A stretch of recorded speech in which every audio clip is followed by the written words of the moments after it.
Imagine the clouds that cover our majestic mountains where the forests dwell and where the rivers find their source.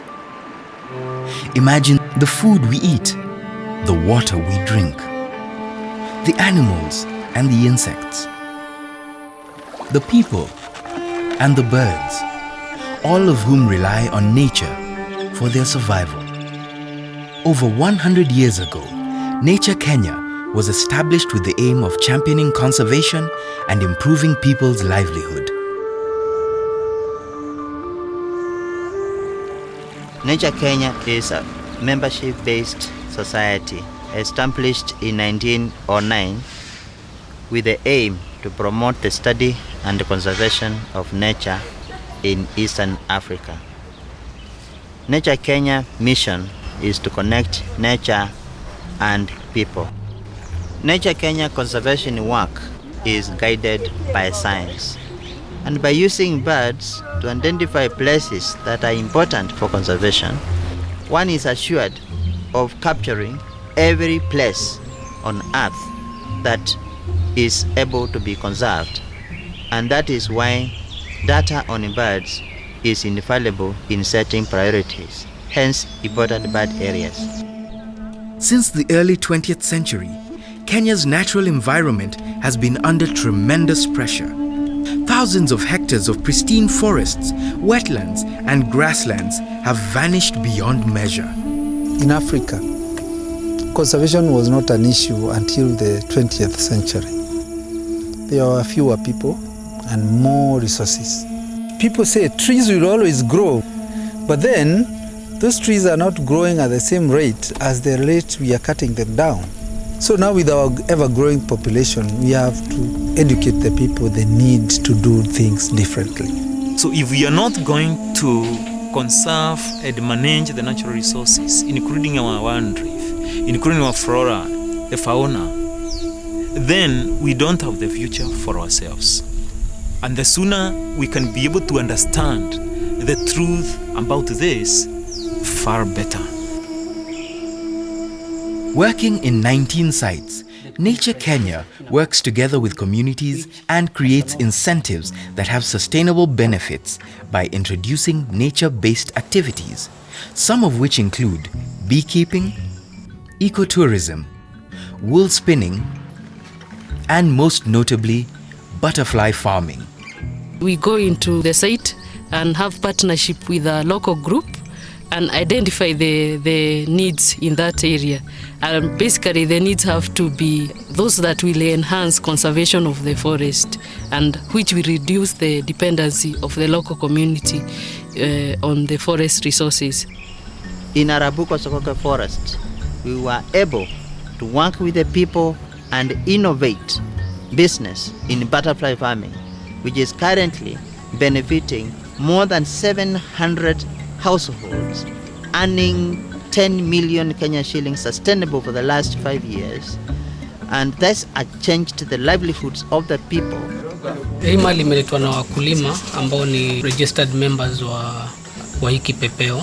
Kila mkulima anaandikiwa ile mali yake, tunazisort kulingana na species. Kama huyu ndio kipepeo ambaye yuko anauzwa shilingi 90 hii pupa moja, ambapo inamaanisha ukileta 100 alafu wakishanunuliwa unaweza pata ama utapata 9,000. Our major buyers are for exhibit, for people in those countries who cannot travel to Africa to come and see the types of butterflies we have.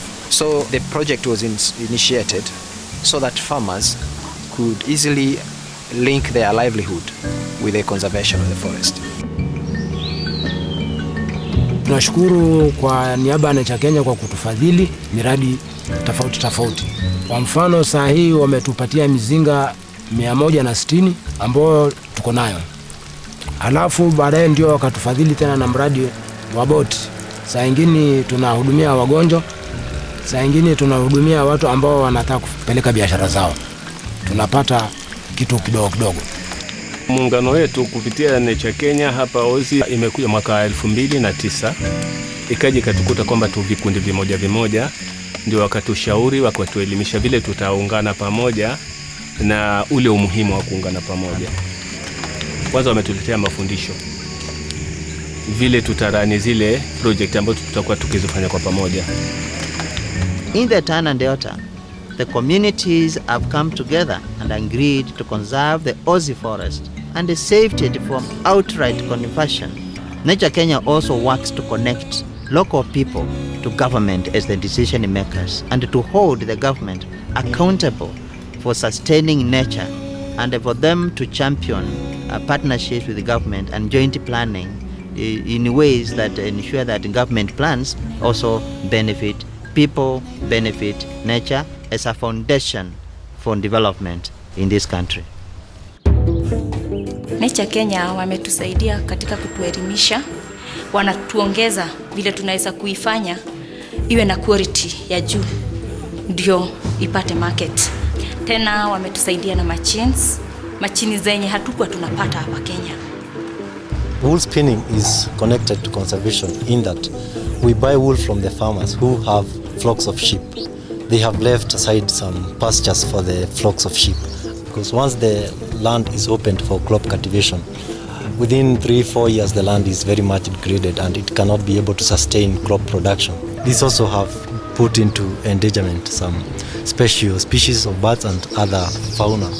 Grasslands are more sustainable than crop cultivation in terms also of in future generations. There are 5 resource centers distributed in various places. Every year, Nature Kenya is reaching out to over 60,000 Kenyans, majority being school-going children who are educated at the resource centers. In March 2013, a team of local bird guides in DAKATCHA Woodland, led by naturalist Fla Ngweno, discovered the nesting site of one of the world's most endangered birds, the Clark's weaver. DAKATCHA Woodland is the only breeding site in the world for the Clark's weaver, which is a unique occurrence. The good thing about this is that it was actually discovered by the community members themselves. The bird guides here, who are not necessarily seriously learned, that passion drove them into even discovering the nest that has actually eluded serious researchers with money, with time, over years. Sasa with the binoculars tukaangalia vizuri, tukaona they were cutting grasses from the other side and going to the other side, and it is when we discovered that they were nesting. Kwa hivyo tukaona kwamba kuna muhimu zaidi ya kwamba hii Clark's weaver nest imechangia mambo mengi sana ya uhifadhi katika eneo la DAKATCHA kwa ujumla. This should show people out there that community involvement is the best thing to do. They have all the time, the dedication to do this if they're only given the opportunity and the training that they deserve. Capacity building for us has been key. Many times we want food on the table, we want water in our taps, and we want electricity in our houses. One key problem that nature or general environment faces in Kenya is lack of support from key beneficiaries. They fail to connect with where these resources come from. Huu msitu ni maisha yetu na ni maisha ambayo tunategemea kutoka zamani. Huu msitu pia watu wanasaidika, saa nyingine wanapata matunda kutoka msituni. Huu msitu ndio tegemeo letu la kujenga majumba. Huu msitu fees zinapatikana hapo kusaidia watoto shule. Huko matown wanatumia vitu ambavyo vinatoka katika eneo hili. Kama ni kuni, ni mbao, tusaidiane ili kwamba mvua tupate, maji tupate, chakula tupate. Maana tusipo ulinda au tusipo uchunga huu msitu, pia hao pia wataathirika. Mimi maisha yangu hata nayo imebadilika. Hata wale wako katika maisha duni wanaweza ungana na sisi na waweze kupata faida katika maisha yao. What motivates me right now to continue with conservation is to see the impact. Right now, my church has started a tree nursery and also have installed a lot of dustbins in the church compound, which everybody, when they see that, they remember something about conservation. And I can prove to people that even ladies or young people, young women, can be involved in conservation. A partnership with Nature Kenya will deliver simple things. Plant a tree. 1 + 1 up to 1,000,000 will make a forest. That is going to keep the water flowing, is going to keep the birds singing, is going to attract other biodiversity. You can provide a beehive to a local community member. You can improve the ability of people to produce the raw materials you need in your industry. Being over 100 years old means that Nature Kenya will be able to do the same another 100 years. The biggest beneficiary in a partnership with Nature Kenya is basically everybody for sustainability and sustaining life on Earth, where everyone is a beneficiary. Join Nature Kenya today, and your support can help communities use their resources sustainably while coexisting with nature. My name is John Mugaigado. My name is Harriet Keshuru. Rhoda Owako. My name is Arafa Salim. Samuel Bakari. Nature matters to all of us. Visit our website for more information. Nature Kenya, connecting nature and people.